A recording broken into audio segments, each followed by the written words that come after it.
जनहित TV news, बातमी प्रत्येकाच्या हिताची।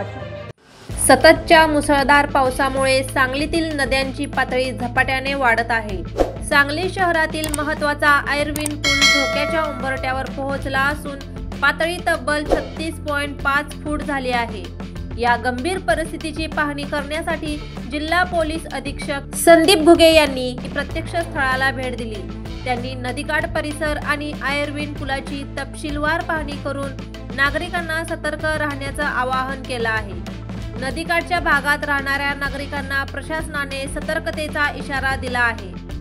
नदीची पातळी आणखी वाढल्यास खालील भागांमध्ये पाणी शिरण्याचा धोका असल्याचे स्पष्ट केले गेले आहे।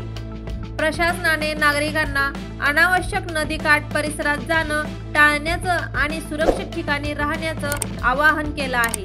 तसेच गरज पडल्यास नागरिकांनी तातडीने स्थलांतरासाठी सज्ज राहावं अशी सूचना करण्यात आली आहे।